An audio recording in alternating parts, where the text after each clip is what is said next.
Hey TK, say a whole bunch of stuff while I check the back of the car. Okay, so there's a lot of stuff and a whole bunch of stuff. Today we're going to cover some of that stuff and then put the whole bunch of stuff in other videos because that's how we do it.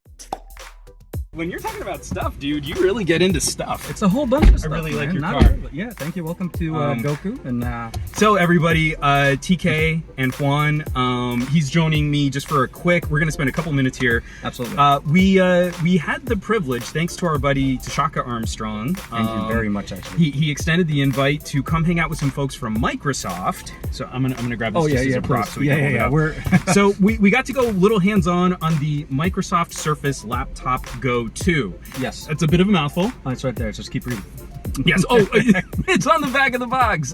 I was like trying to do it from memory. Yeah. Microsoft Surface Laptop Go 2. Okay, great. Windows 11. Like you know, with Dragon Ball GT Pro, Please. LMNOP edition. What were your thoughts? So, out of the box, first and foremost, I'm actually surprised about the power that they had built into it. Yeah. Out of the box, when I looked at it, I thought this was either like an Atom processor or some kind of low power. I was actually kind of curious to see if they'd try and do Windows on ARM.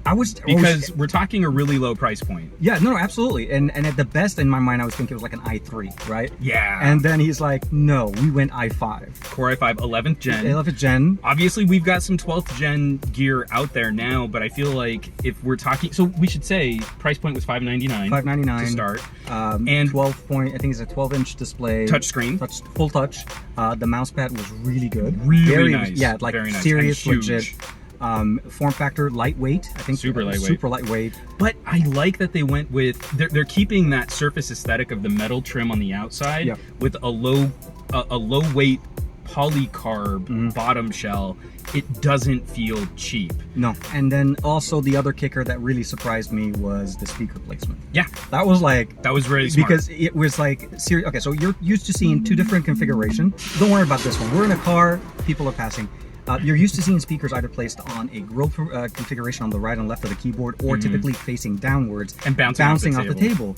And initially, that's what I thought we were listening to until he bumped up the audio and he was letting us know that. And it was really clear. Yeah, it was very clear. Yeah. And the speakers are actually in the keyboard or underneath the keyboard, which is a really good way to hide them but still keep them top facing. Yeah. So you get the speaker functionality, but you don't have to worry about the aesthetic. So the design definitely, And it didn't sacrifice that key travel feel. That if you're a fan of Surface and you like how that because it's not a chunk feel, but there's got a little bit of a clicky tactile action. Absolutely. When you've played with stuff like that before, you always worry if you put something under the keyboard, like speakers, is that going to compromise the actual proper use of the product, like being able to type on it? And I felt like this was a great balance and a great compromise. And the brightness was also pretty decent too on it. Yeah.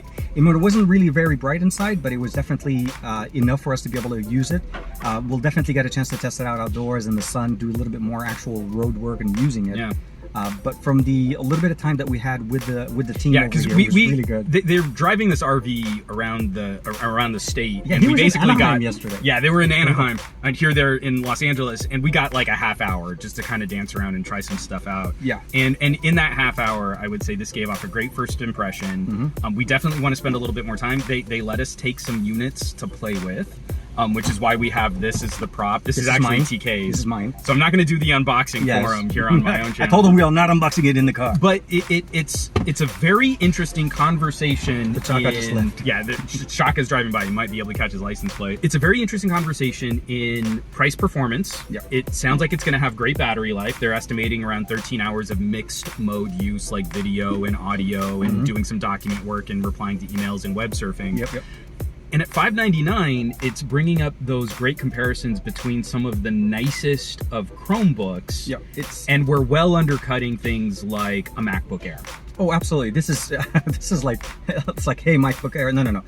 I think this is truly, it's also leveraging a lot of connectivity. I think a MacBook Air has a place where there is. An M-series processor is likely going to outperform a Core i5. Oh. But for a Core i5 on a good high school to college compute machine. Somebody upgrading from a Chrome OS laptop type of an experience, wanting to get into Windows, full Windows suite, getting access to Microsoft services. It was so cute that he was trying to show off Game Pass, like we all don't play on Game Pass. Yeah, It's like, we got Xboxes, we're good. No, I showed up to the meet and greet with a Duo. Absolutely. And this is one of the things that I really appreciate. It's the configuration, the setup, the ease of use, and also the accessibility. Yeah.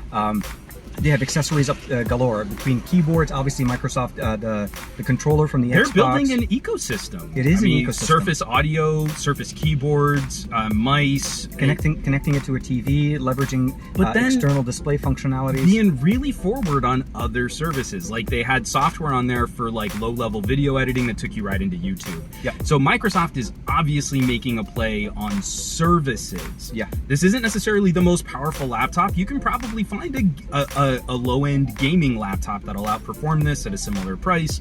But Microsoft's presentation was all about connecting different services and different features in something that was portable and easy to use. And I think so you're going to be spending some time rocking yours. I'm going to be using it on a plane in less than 6-7 hours It from seems now. like kind of the perfect laptop to put on a little tray table on an airplane. So perfect. In airplane seats. Perfect. So stay tuned. We're going to have a lot more to say about it. I'm definitely going to be talking about this on the podcast. You'll be bringing it up on your next live stream. We're going to talk about it on Thursday still. For sure. So definitely give TK a follow. TKDSL8655. I know, it's a weird one. I got it. And as always, thanks so much for watching, sharing, subscribing, and I'll catch you all on the next video. Bam.